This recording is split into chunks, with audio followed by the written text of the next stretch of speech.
Well, back to work on Stinky Pete and the motors. Next step is to finish taking the valve covers and everything off on this and the rockers so I can flip it upside down so I can pull the camshaft out, oil pan off that, camshaft oil pan on that, and switch the oil pans over, and I got another camshaft to put in that motor. Also, while the camshaft is out, take this timing cover off, get ready for the new one. Checking out this 24 valve. So far, the one cylinder I can see still has some of the factory honing marks in the cylinder. And let me zoom in. There you go. And so far, everything is looking good between that and the camshaft, even though I'm changing it out. But yeah, this is a really good shaped motor. You know, knowing that the cylinders look that good and the camshafts look that good, you know, that means like all the main bearings should be good. There's no metal or debris in the oil pan. So that all looks nice and clean, just your regular oil and carbon buildup. But yeah, this motor is going to be a good, strong running engine. And with the 24 valves, if you did not know, they are different cranks. Because for the crank positioning sensor right here, you can see the teeth for the crank positioning sensor. So now I just gotta make sure all the tappets are pushed down so I can pull the camshaft out. Okay, I got the camshaft out, got the cover off, and I also got the killer dowel pin out. Actually, it was still sticking in the casing. It wasn't even in the block. So I'm going to put this in the block, and then later I'm going to use a little piece to hold this in. But this is the killer dowel pin.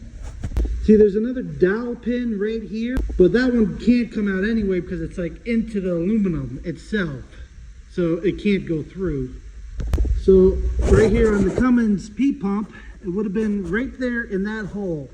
This little pin wiggles out, fell in between the gears here, got wedged, and that's what broke that. So they make a little piece that goes on this bolt to hold that in to prevent that from falling out.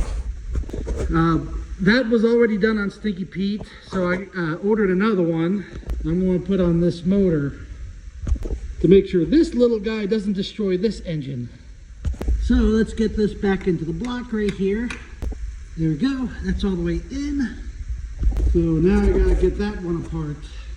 But I think for right now, I'm going to take a break because I got work in the morning again.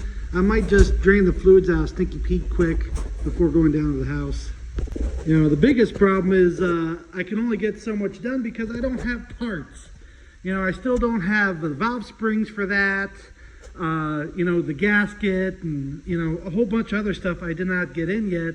But, like, I did not even order valve springs yet because I don't have the freaking money. It's $600 for the aftermarket valve springs and push rods, which I need for what I'm doing. Also, I'm going to have to probably make a tool so I can change the valve springs out without taking the head off. Or I'll just have to just take the head off and just do it and put a new head gasket on it now while I have it out of the truck, and also maybe do the rear main oil seal and a few other things while it's out and apart. But anyways, if anyone wants, I got a 24 valve timing cover and a factory 24 valve camshaft. Oh, guess what I found that came out of the 12 valve? I found the killer dowel pin. It was sitting right there by the oil pump. So I've got it. It's all chewed up and everything.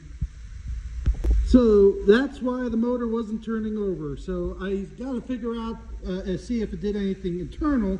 This might be a good motor internally.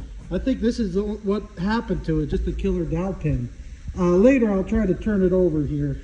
No, it's still turning and stopping dead like a stuck valve. But if I have to take a guess, by looking at the chewed up marks on the turbo, I think it sucked something in, and it's in the cylinder holding the valve open or something. So I'm pretty sure it's going to have a bad valve and piston. But I won't know much more until I get the head off or the oil pan, you know, and start digging it more into it. But something happened on the inside, but this was going on for a little while. So whatever did break it, it was not going to last for very long once this was rattling around. And if it wedged in there any further, it's either this was going to kill it or whatever just happened to it. By how much this is chewed up, it's been bouncing around in there for quite a while.